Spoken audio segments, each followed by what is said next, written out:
You are listening to the E2C Network, where the Auburn family speaks. War Eagle Auburn fans, welcome to No Huddle, your source for Auburn football news and discussion, part of the E2C Network. I'm AJ Richardson, and I'm also here with Jared Davis. It's Texas A&M Aggie Hate Week. We can hate on the Collie Dogs a little bit this week.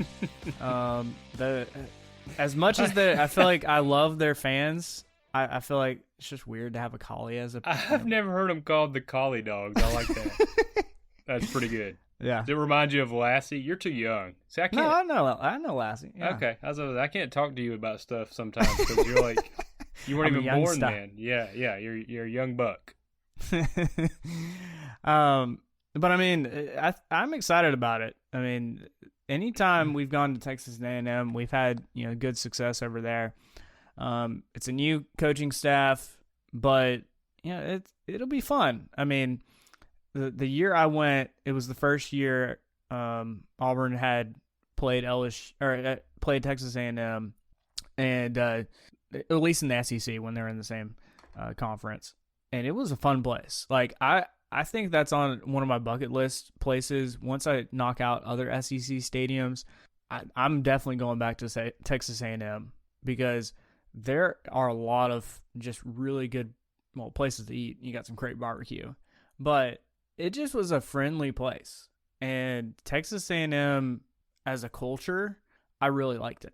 They were saying howdy, how you doing, like all the time, which was pretty cool. I enjoyed that.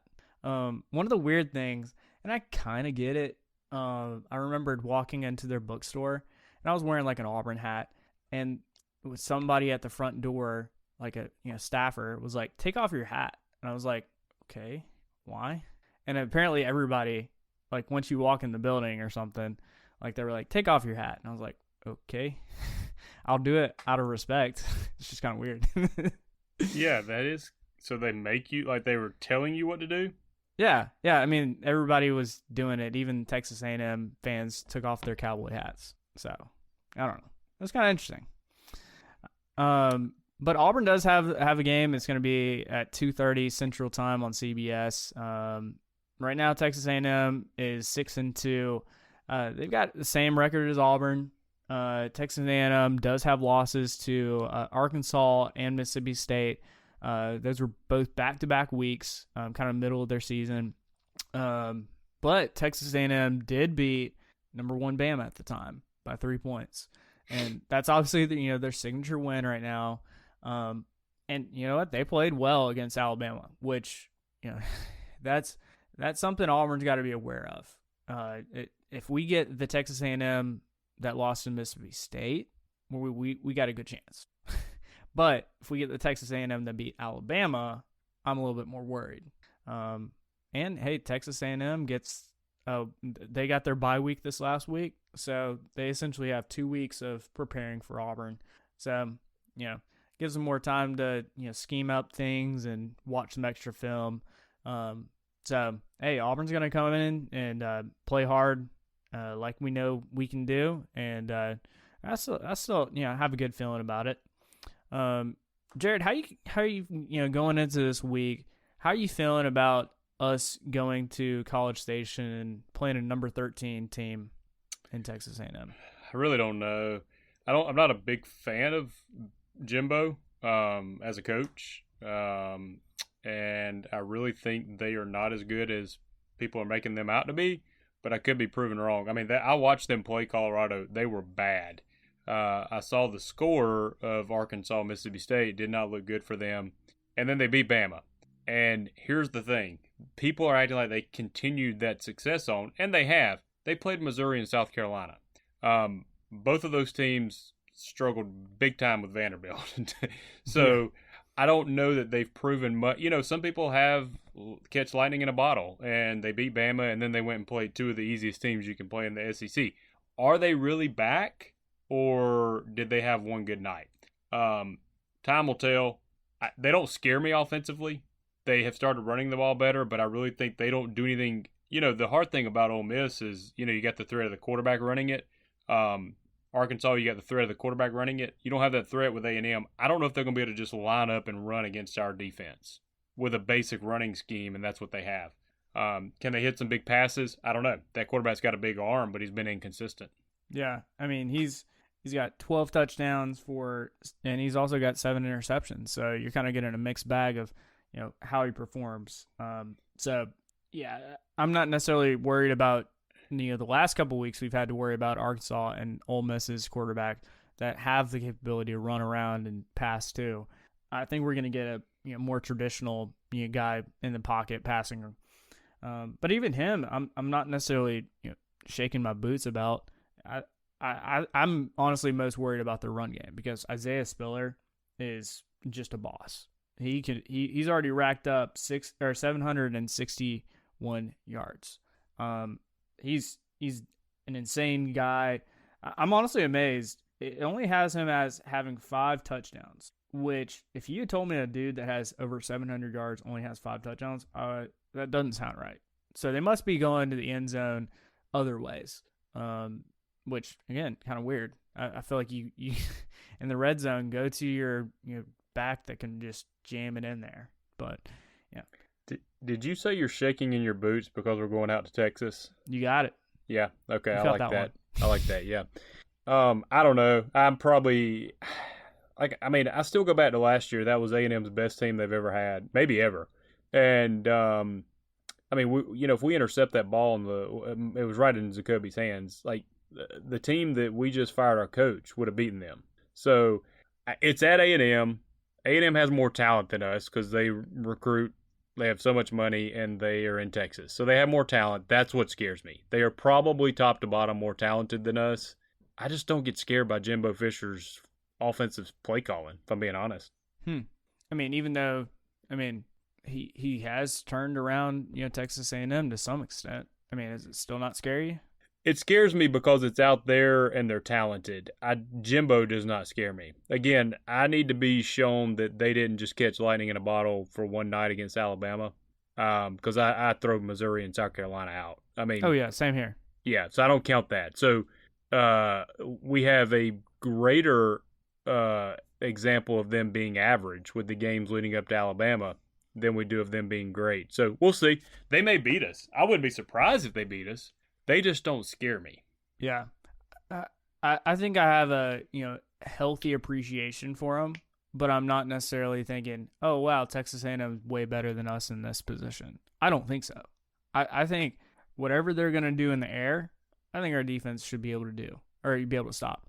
Same thing. If Texas A&M decides to run ball against us, I'm not worried because we got guys like Jacoby McClain that are they know how to stop a run. They're like any kind of run play. I'm not worried about that. And again, like Derek Mason is, with this zone type scheme in the secondary, we're keeping everything in front of us. So I'm not worried about the deep bomb either. So I think we got some really good pieces that match up well against Texas A&M, and don't necessarily scare me at this point. I mean, I think it could be close. I mean, preseason I predicted that Texas A&M would win by 7 points. I don't know. I'm gonna have to chew on that a little bit more, and do I change that or not? But before we get into our score predictions, let's talk about our players to watch for Auburn. We'll do offense, defense, and then finish out with special teams.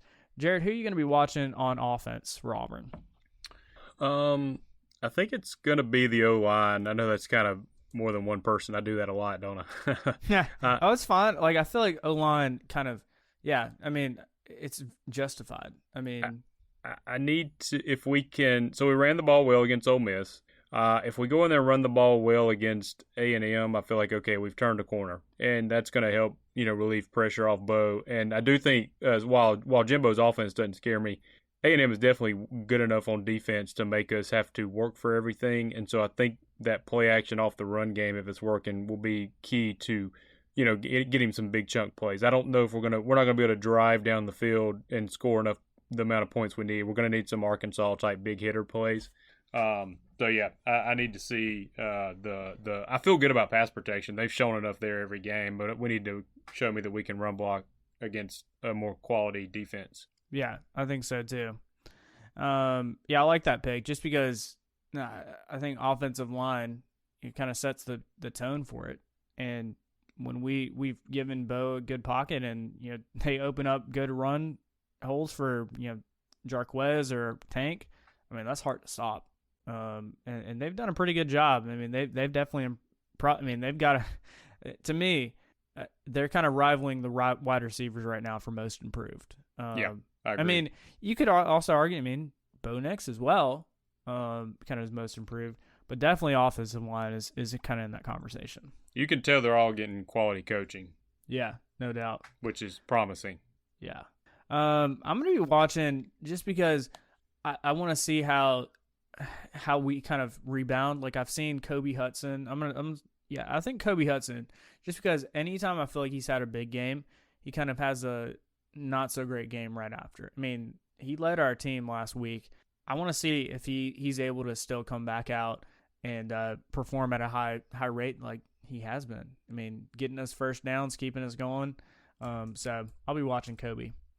For defense, who are you going to be watching, Jared? I think it's probably going to be Papo because, I felt like we didn't use him as much last game, probably trying to get some rust off and some conditioning. Now, I don't know the exact numbers, but I felt like Chandler Wooten was out there on more plays, or at least I noticed him more.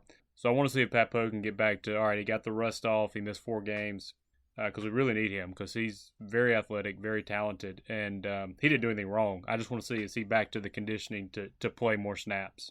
Yeah. Oh, absolutely. I mean, I think he was out there a good bit from what I was kind of watching.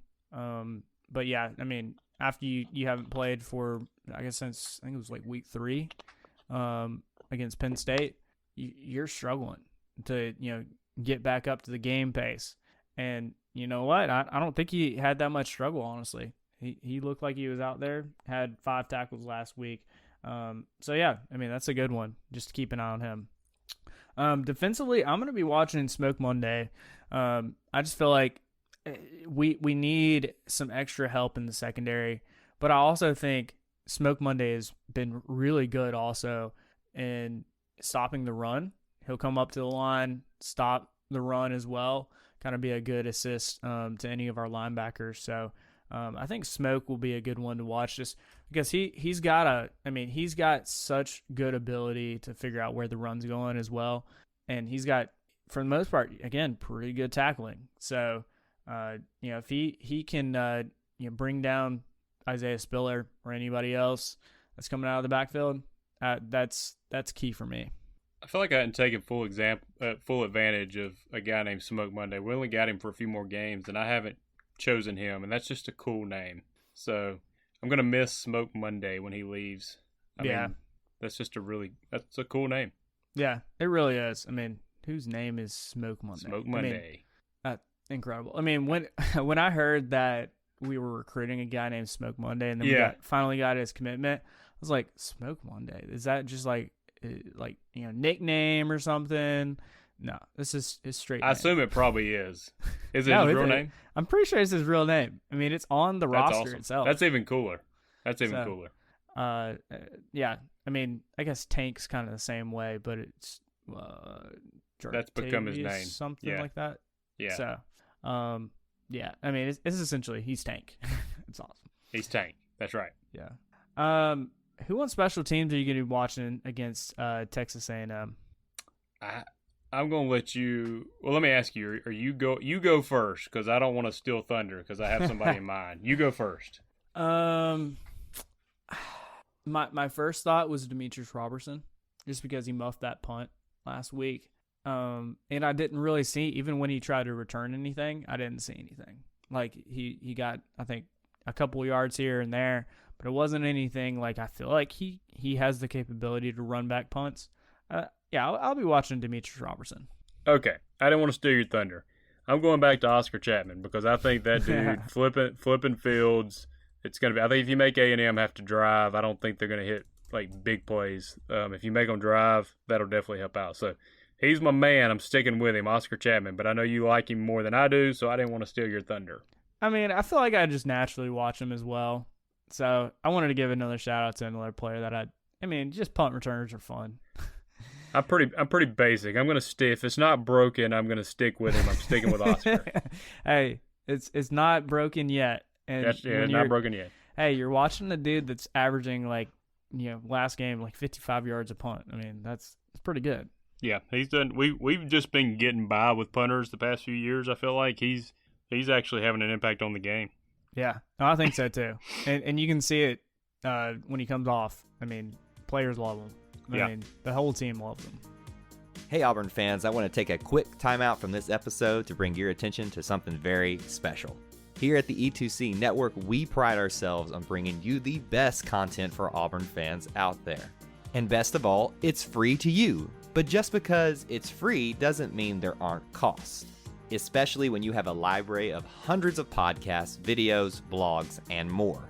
Many of you have reached out and asked how you can support this network in the past. Well, now I have your answer.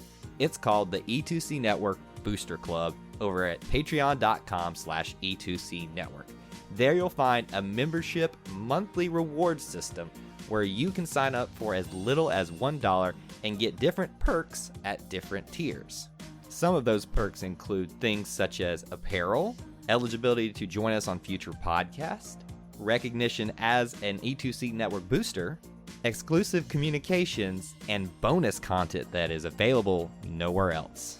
If you love this network and want to help us keep producing podcasts like this one, please head on over to patreon.com/E2C Network to join the E2C Network Booster Club. You can also get there by going to our website, e2cnetwork.com/support. Whether you decide to join or not, we are still so appreciative that you would support us by just listening and being here, because each and every one of you is part of our E2C Network family. Well, that's it. Timeout's over. Let's get back into the episode. All right, Jared, let's talk about our score predictions for this game. Preseason, you had predicted that we would lose to Texas A&M by 3 points. I think the season has kind of changed a little bit for Auburn. I think Texas A&M, do you think, kind of generally, are they as good as we thought they would be kind of preseason, or are they better, worse? What do you think? I didn't have much thought about A&M in general. I just didn't know where we would be at this point in the season. We're at the basically about as high as I could have thought we could have been. So I feel like on a neutral field we definitely win. Being at A&M, although we've not struggled there, it's still an away game in the SEC. So are we giving predictions now? Yeah, go for it. Yeah. I do think we still win. I know that probably a little Auburn bias going on here, but I think we win by 10, man. I think we're able to control them enough on their offense and do enough offensively with Bo, either with his legs or arm. I think we win by 10. Yeah. If anything showed me what we have the capability to do, it was against Ole Miss. And that, honestly, again, showed me we can put up some good points. Now, again, I think we talked about it, sloppy second half. But if you put together a full game, yeah, you can definitely win against Texas A&M by 10 points. I think I'm going to switch it. I did predict Texas A&M would win by 7. I'm feeling more in Auburn's favor now. And I think that just has to do with this team and where it's at and how Bo Nix is, honestly playing really great. And I think that gives us a little bit of an edge. I think I'm gonna say around the same. I think we won by 7 points. I think it's very doable. That scares me. We both picked a win, but we'll go with it. We'll do our best. Yeah. Let's get into our final segment of the day. And I know there's not a whole lot of SEC teams that ended up playing. I think there were only 4 games for SEC games this last week. But there was also some other interesting games that kind of came up, so we can talk about those as well. All right, first one, Mississippi State. They beat number 12. Mississippi State, unranked, beat number 12 Kentucky. I was not expecting that one, not at all. Wasn't even putting that one on my radar as a potential. And guess what? They did it. And again, we're not. We cannot take Mississippi State lightly, because if they want to, they'll come out and they'll beat you. And that's a little scary, because honestly, I had Mississippi State as a win for sure. I mean, honestly, wasn't thinking about it too much, but I mean, they're kind of showing, you can't just put them down and say, yeah, automatic W. It doesn't work like that. The way Mike Leach, he can put up some points, and he did so against Kentucky. We also had Georgia beating Florida, which again, I mean, Georgia's they're a good team, have a really great defense, possibly one of the best defenses in a very long time. Not just this year, but in a very long time. They beat Florida 34-7, and I mean, I know Florida's down this year, and honestly, Dan Mullen should be even more on the hot seat now. But man, Georgia is playing at pretty peak performance right now, and I think they even did it, I want to say, without even JT Daniels this game again. So doing it with your backup quarterback and still being able to beat high level SEC teams, so pretty impressive. Missouri beat Vanderbilt 37-28. I mean, hey, you know what? I'm going to look at the positives for this, because both of them are kind of bottom feeder SEC East teams. Vandy, I'm going to put a positive spin on it. They scored 28 points. I feel like that's pretty good for Vanderbilt. Am I wrong in thinking that? No, that's maybe it was on last week's podcast, but yeah, I talked about how Vandy gave. No, it was this week. Vandy gave Missouri. I mean, they gave them a battle. Vandy gave South Carolina a battle. So I feel like you got to, and I don't think Missouri and South Carolina are good, but Vandy, I feel like you got to be, they started out the season really bad. Now they're competing. So I think you got to feel good about, what they're doing over there if you're a fan of their team. Yeah. I mean, their direction is, I feel like it's switched around from, we're going to be the, complete dumpster fire that is Vanderbilt usually in football, to, hey, at least we're competing. And I mean, hey, it's a start. I mean, maybe Vanderbilt in a few years is able to compete with other SEC teams. I don't know if it's possible, but hey, maybe. I think that pretty much does it for SEC games. I mean, like I said, there weren't many. There were lots of teams on byes this week. But I did want to mention, just because we did play Penn State. Penn State lost to Ohio State, which, Ohio State I think was number 5 in the nation. But Penn State had multiple chances, honestly, to win that game. At the end, kind of just slipped away from them.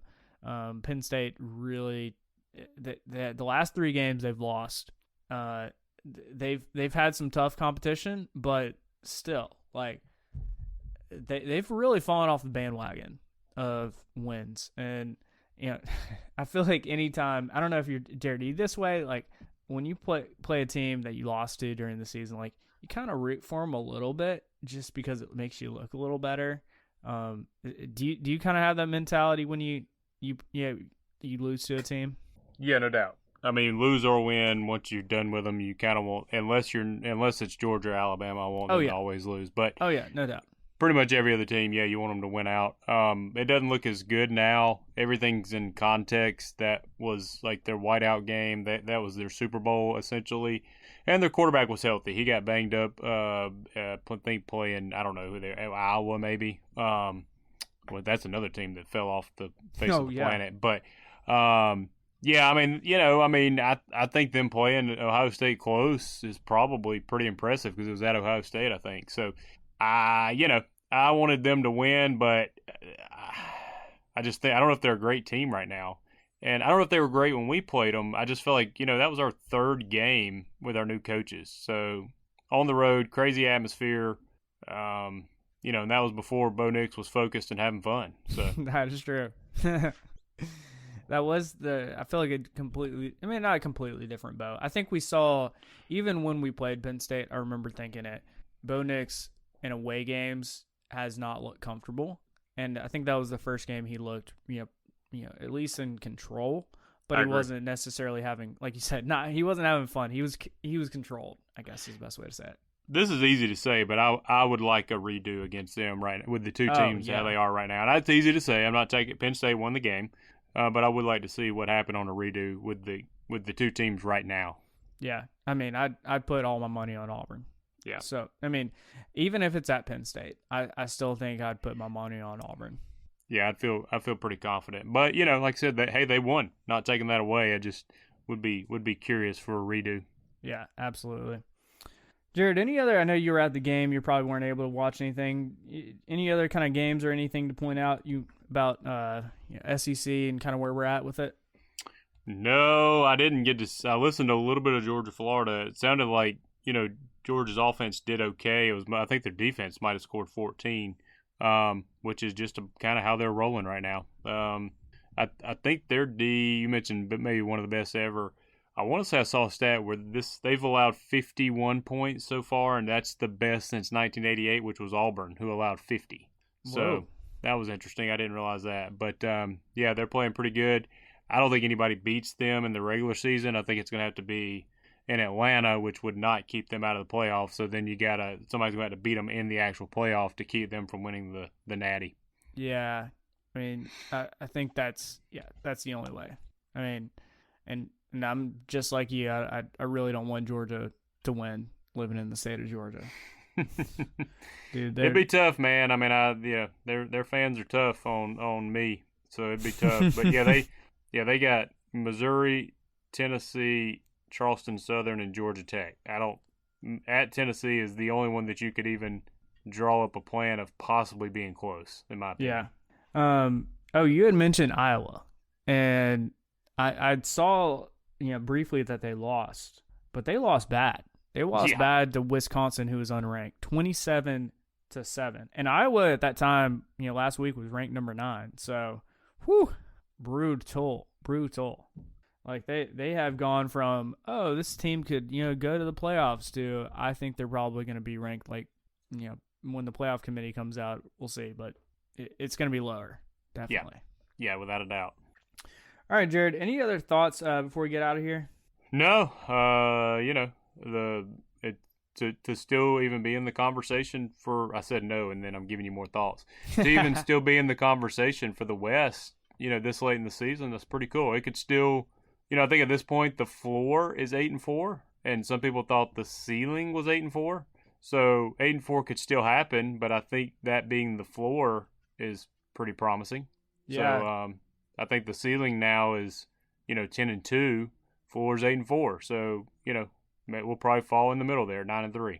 Right, and I just saw Justin Ferguson. He kind of ran some numbers on projected final regular season record, and right now it looks like probably more than likely about 8-4 at 42%, but there's opportunity for even a 9-3 of about 26%, which I'm an optimist. I feel like that can easily happen if we play our cards right and we either beat A&M or Bama and maybe lose to one of them. I think we'd probably beat Mississippi State. I think that's definitely in the cards. But there is even a small chance that we win out and go 10-2. It's about 5%. So hey, it is possible. And hey, we as Auburn fans, I feel like kind of hold on to, hey, there's at least a chance. Let's see if it happens. Well, let's be honest. At Auburn, we only do that stuff if there's like a 5% chance. We would not win out if there was like a 90% chance. Oh no. So that's how we roll, man. 5% chance. We love that. Yeah. I'm surprised the 8-4 is that high because I mean you're essentially assuming we lose to. You almost got to give us Mississippi State and South Carolina at the moment. You're assuming we lose to both A&M and Bama, and maybe we do. I guess saying it out loud, maybe we do, but I don't know. I don't know that we lose to both of those. But that's me. Yeah, I mean, after watching this game, I think Alabama has bounced back, but the way Auburn's environment was, and correct me if I'm wrong, like that was a pretty good environment, right? I mean, it seemed like it from TV, and that was just Ole Miss. Oh yeah, without a doubt. I think Bama's a very good team. I never even thought they were out. Like I was like, they're still a very solid, good team. They have 5 stars everywhere. They're just not invincible this year, and so on the road, they're beatable. We need to stop. Like for them, that is a beatable game. That's a winnable game. Yeah. So I don't know. To assume almost 50% that we lose both A&M and Bama. I don't know if I'd put it that high, but it could happen. I mean, we could lose out. I don't know, South Carolina, but we could lose. We should not lose that game. Yeah, we could lose to A&M, Miss State, and Alabama. So yeah, I just don't see it happening. I don't think so either. I really don't. All right, Jared. How can the people stay in touch with you? You can find me on Twitter under my name Jared Davis. Not Twitter. I tell you what, man. You can find me on Facebook under my name Jared Davis. Forgive me, everyone. Facebook. And you can actually find me on Twitter. There you can find me on Facebook if you want. You just under my name, AJ Richardson. But if you want to find me on Twitter, it's AJAYJAY_. It's always great to be an Auburn Tiger and War Eagle. War Eagle. Thank you for tuning in to today's episode on the E2C Network. On your way out, I want to remind you to stop by e2cnetwork.com. It's your one-stop shop for all our content across our podcast, YouTube channel, and much more. To stay up to date with us, make sure you're following social media accounts such as Facebook, Twitter, and Instagram. While our content here may always be Auburn sports heavy, if it's orange and blue, it's what we do. War Eagle.